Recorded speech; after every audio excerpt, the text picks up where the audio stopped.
Six Ages Gaming is brought to you by GamersGauntlet.net. Check them out for all your single, sealed product, and playmats. Hey guys, welcome to another deck spotlight brought to you by GamersGauntlet.net and Ultimate Guard.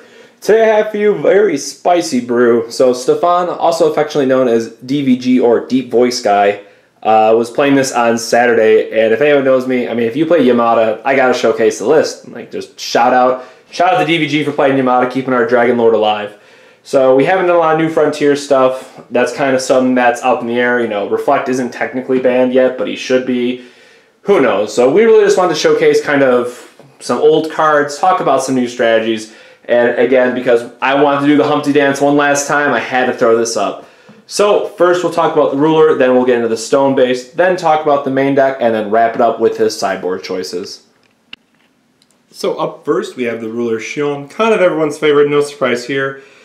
Really, the whole point of this, and really the best thing about what she offers, and even more so after the astral ruling change, is that she can look at the top deck at any time. You saw that we're playing Humpty, you saw that we have Alice's Castling. If we want to know what that top card is, maybe it'll draw us into the answer we need. We have Dreams of Wonderland, so we always know if it's going to bounce or draw.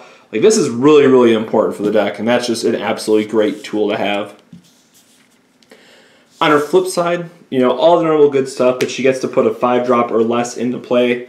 You know, we have Gwyber, so that's obviously something that we can always include, and we do have other ways to put Gwyber into play.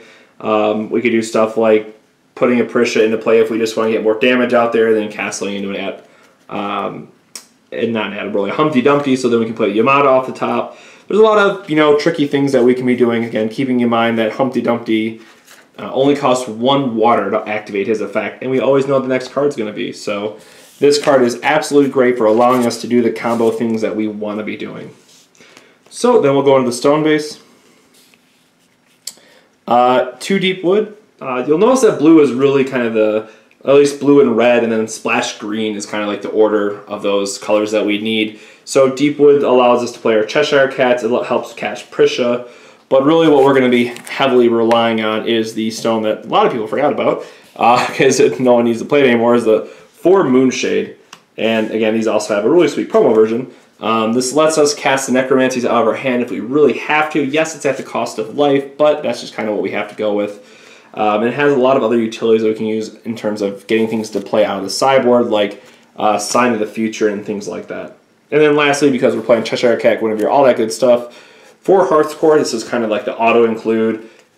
Just make sure we have it. Cast Cheshire Cat and cast Guinevere or Rook Egg on 1. So those being like oftentimes your most important plays, or also this can cast. We need blue for castling, things like that. It's just a great, great stone, and probably the most important stone to have, at least turn 1. Now going into the main deck itself. Obviously with any good combo deck, you want to be playing 4 Hydromanicas. Should be no surprise here. It lets us, since we have the ability to look at the top card of the deck at any time, we can set up Humpty Dumpty for the Yamata OTK, and really just provides a lot of great utility for us, and we can also filter the top card away if we don't like it. Going to our 1-drops, 3 Rook Egg. No real surprise here, because it's getting either our Prisha or our Yamata, and that's about it. But it's also a 1-drop that can help cast Gwyber, or reduce the cost of Gwyber, I should say. And then we can, you know, add a Void off after we cast the Gwyber, and then we can look for Prisha if we need to, and deal 400 damage or something. So that's always a great option to have as well. A card that I very sincerely miss and do not like the new one, for Cheshire Cat. This card was great. It's going to be great in New Frontiers. Turns out getting a free blocker and being able to do, you know, a mini brainstorm or look at top 2 cards, put 1 back, is definitely a great thing to have. Also, this helps set up Humpty Dumpty by putting Yamata back on top if, for some whatever reason, that we end up with 1 in our hand. It allows us to Humpty Dumpty easily as well. So that's something that's always important and can help out quite a bit. Then we have 4 Guineveres. This should be no surprise. We gotta get rid of the couple Necromancies that we're going to be playing. It helps us get rid of our Cheshire Cats if we want to get even more value out of them. Lets us pop off our Rook Eggs. It does a lot. And again, just getting to draw the extra cards and pitch the Necromancies is really going to be great for us. So speaking of which, 4 Necromancies. Now again, I've had some really crazy games where I've just been able to have, you know, 2 or 3 or 4 even Necromancies on a Cheshire Cat just because. And then if you think about it, it becomes an 800, 1000 blocker that they can't target. So especially in Force of Will, where the block, you know, if The blocker is removed for whatever reason you take the damage. Now this is just a great way to stonewall them. Obviously, if they have something where you just want to chump block it anyways, you don't care about, then you're not going to load up a Cheshire Cat with these. But it was able to buy me like an extra turn just by putting them all on the Cheshire Cat and then banishing the Cheshire Cat to Guinevere anyways. So that's always something fun to keep in mind. Then for more of the fun spells, 3 Alice's Castling. Again, this card is great because of all the 3-drops that we play. Because again, Adam Broly, Prisha, obviously Adam Broly want to cast from hand, but it is what it is. But like attack with Prisha, Castling into Humpty Dumpty, draw the card, crack it, put a Yamata in play, swing for more damage. Or if they go remove Humpty Dumpty or Prisha for whatever reason, you have a blue up, you can kind of protect it and get another one into play. So you can still do your combo the next turn. It's definitely just a card that not a lot of people are seeing. Now the card I am most excited about because we're playing Shion, and we always look at the top card of the deck. Way back when Force Will first came to the United States, you guys might remember like my favorite deck was this like blue-red Tempo Grim deck or Aggro Grim. Man, I missed that deck with every bone in my body, and this is one of the key cards because it was always a bounce spell effect.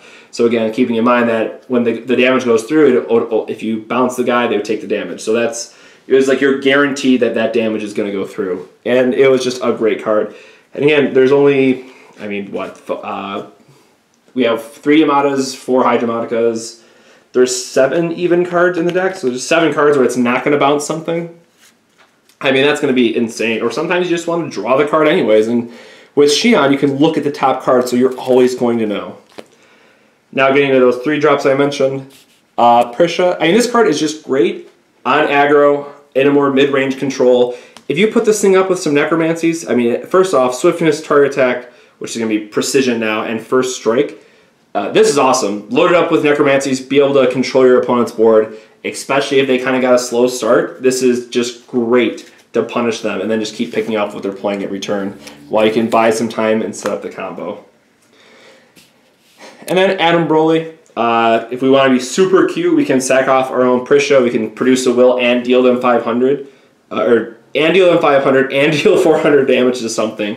And then we banish the Cheshire Cat, then we get to draw a card off of it.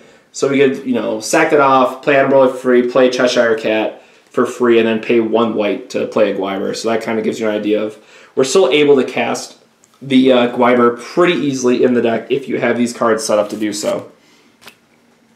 Then, one of my favorite cards, because again, help kept our Lord and Savior Dragon Lord alive, Humpty Dumpty. And again, really important to note that you can cast Link into this. You can, crack your Hydra do all this stuff, set up for it, cast Link when they're maybe tapped out or not expecting it, put the Humpty Dumpty into play, pop the Humpty Dumpty's effect with it for the amount that you just put on top, and then just absolutely kill your opponent out of nowhere when they thought they might have been safe. Now again, it probably is only going to work once because your opponent's going to know it's coming the second time, but that surprise factor that you get with your opponent 100% makes this deck the reason why you got to play it. Just if you do that once, it's worth it. So again, shout out to DVG for putting this together. I'm definitely looking forward to playing this when I get the chance to play at locals again.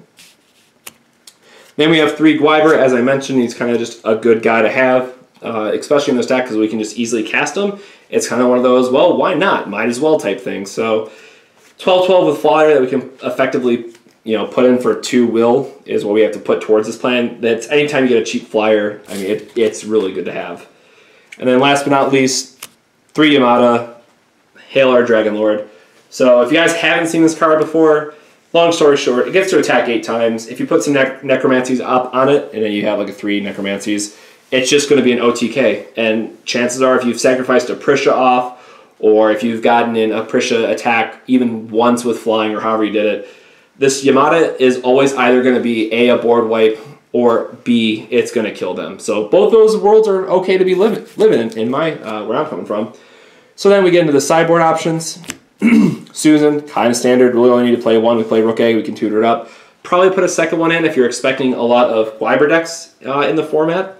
Again, it's just a great card to keep around and keep an eye on. If New Frontiers is really going to be big, I would definitely recommend just picking up Susan's now, because Force World is just going to keep printing dragons, and it's just a really good card. I mean, it's absurd that it was an uncommon. I would have really liked to see this guy as a full art. So, hey, Force World, if you're watching this, let's get a full art Susan for a New Frontiers promo. I definitely think that would be sweet. like they did for the Grim Ruler, if you guys have seen that. 3 Robe of the Fire Rat, also just kind of going to be another staple. Obviously, people are saying that red decks in general don't exist, and they're giving red decks a lot more reach, which is something that we might have to care about, and robes might not be the best way to go. But again, like Excalibur doesn't work because the way that they're rewording all the burn spells is that they don't target, they just hit your opponent, so Excalibur doesn't save us. So we have to fight them on some front, be it Robe of the Fire Rat, be it the last drop. Something is what you're going to want in your sideboard in case you're seeing a lot of red decks.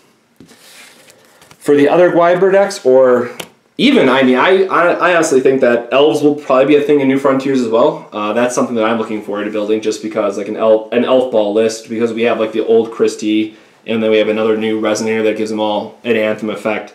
Like there is a lot of cards. There's some great cards that's going to be in, you know, obviously New Standard. So when I say New Frontiers, I mean New Frontiers as it is of this video, meaning Grim and Alice Cluster.